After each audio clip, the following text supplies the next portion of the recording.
Centre ப்ளீட்டில் fluffy pleat set பண்ணிவிட்டு அதை box fold பண்ணுறப்போ கண்டிப்பாக வந்து ப்ளீட் வந்து களையிறதுக்கு வாய்ப்பு இருக்குங்க. ஸோ அப்படியே இல்லாமல் எப்படி வந்து இந்த மாதிரி ஹேங்கர் ஃபோல்ட் மூலிமா ஸ்டேபிளாக அப்படியே வச்சுக்கலான்னு சொல்லி தான் இந்த வீடியோவில் பார்க்குறோம். ஸோ இந்த வீடியோவில் sari pre pleating, centre pleat, fluffy pleat set and hanger folding மூணும் நம்ம பார்க்க போகிறோங்க.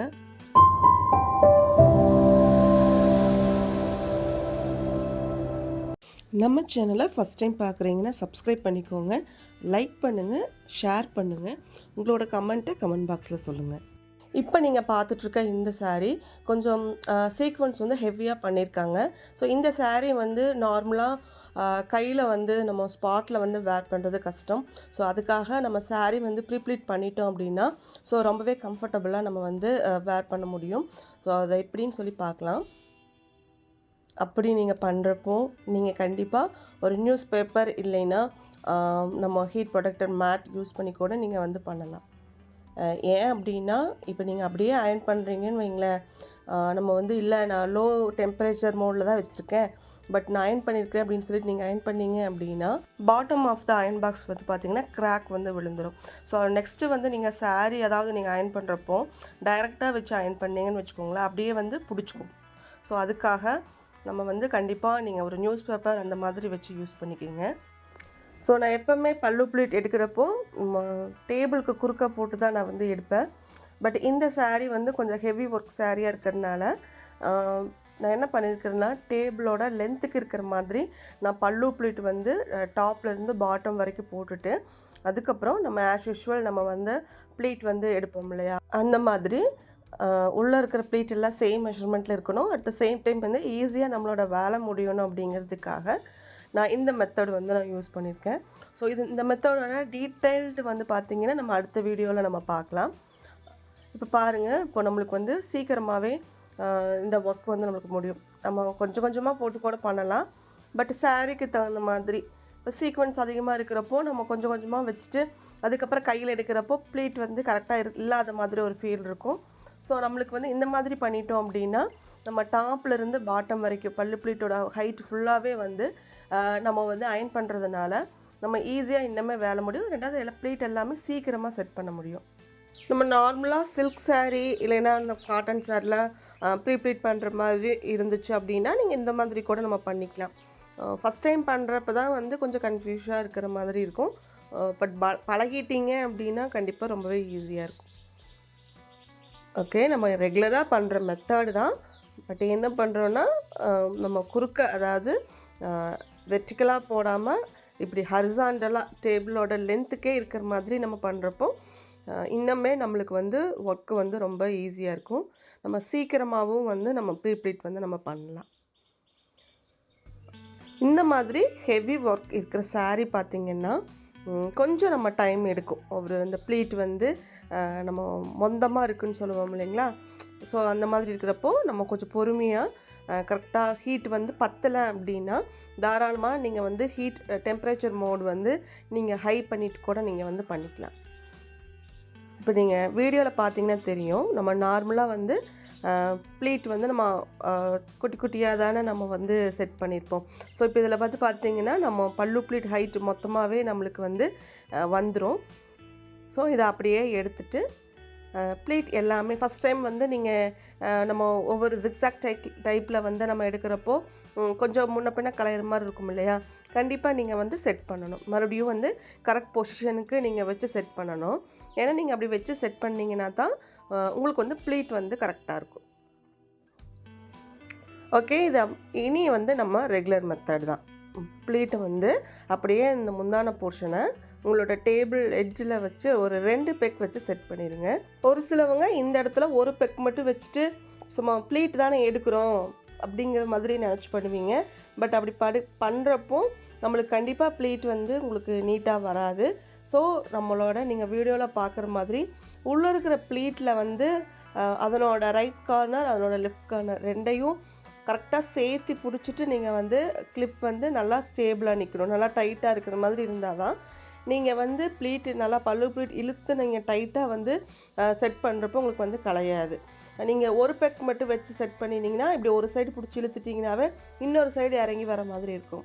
ஸோ அந்த மாதிரி இஷ்யூவெல்லாம் நம்ம தவிர்க்கிறதுக்காக நம்ம ஒரு 2 பெக் வச்சு செட் பண்ணிட்டோம் அப்படின்னா ரொம்பவே நீட்டாக வரும். சில பேர்கிட்ட ஒரு பெக்ஸ் தான் வச்சுருப்பீங்க. பட் நீங்கள் வந்து ப்ரொஃபஷ்னலாக தான் பண்ணணும் அப்படின்னு நீங்கள் நினச்சிருந்தீங்கன்னா கண்டிப்பாக நீங்கள் வந்து தாராளமாக இன்னும் 2-3 பெக் வாங்கி வச்சுக்கோங்க. அப்புறம் கண்டிப்பாக இன்னொரு விஷயம் வந்து என்ன அப்படின்னா, ஃபஸ்ட்டு வந்து நம்ம டாப்பில் மட்டும்தானே பண்ணுவோம்.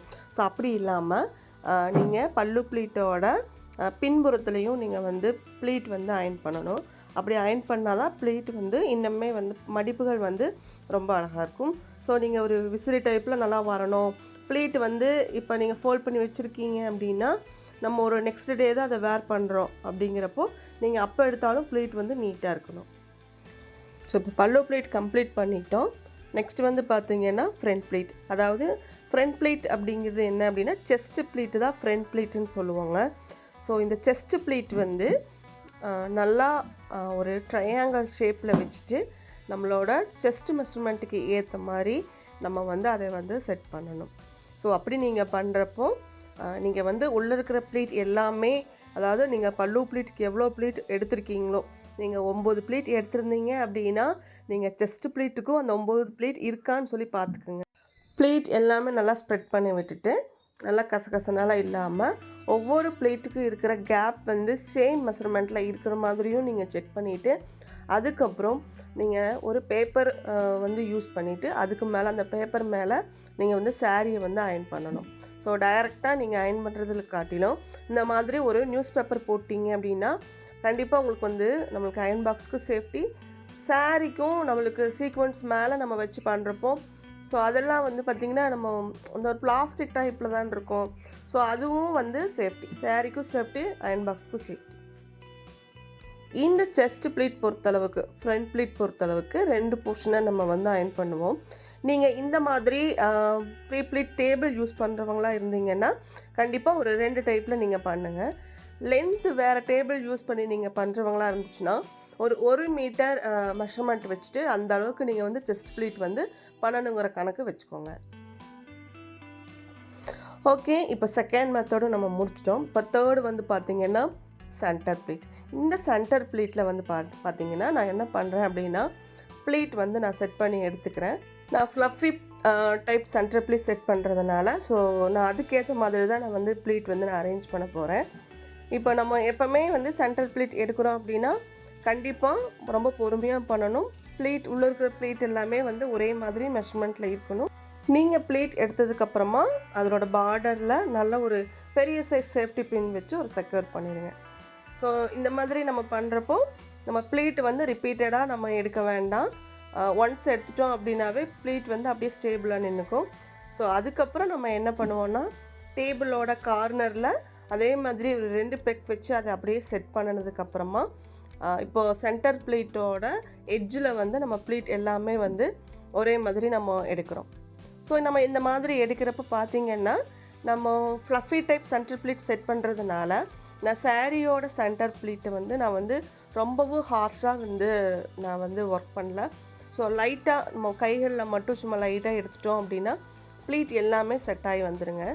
இப்போது நம்ம டக்கின் பண்ணுற போர்ஷன்லேருந்து கீழே வந்து ஒரு 1.5 ஜான் தள்ளி ஒரு பின் பண்ணுவோம். ஓகேங்களா? அதாவது நம்ம ஒரு கண்டிப்பாக அந்த அளவுக்காக நம்ம உள்ளே வந்து டக்கின் பண்ணுவோம்ல. ஸோ அது வரைக்கும் வந்து உள்ளே போகிற பகுதி தான். ஸோ அது வந்து நீங்கள் கையில் வச்சுட்டு நல்லா ஒரு அயர்ன் பண்ணுறது பிரச்சனையே இல்லை. ஆனால் அதுக்கப்புறம் கீழே பண்ணுற எல்லாமே வந்து பார்த்திங்கன்னா நம்ம வந்து அயர்ன் பண்ண போகிறதில்ல. ஸோ அப்படி பண்ணுறப்ப தான் உங்களுக்கு ஃப்ளஃபியாக நல்லா வந்து ஒரு அழகான லுக் கிடைக்கும்.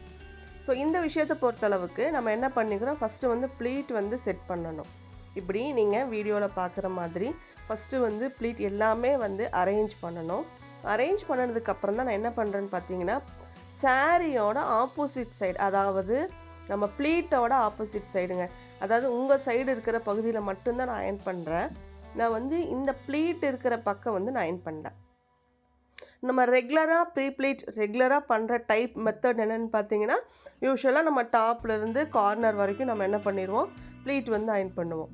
பட் இந்த விஷயத்தை பொறுத்தளவுக்கு, இந்த சென்டர் ப்ளீட் ஃப்ளஃபி டைப்புக்கு பொறுத்தளவுக்கு நம்ம வந்து சும்மா அந்த எட்ஜில் மட்டும் பண்ணால் போதும், டைரெக்டாக ப்ளீட்டில் வந்து அயர்ன் பண்ணக்கூடாது.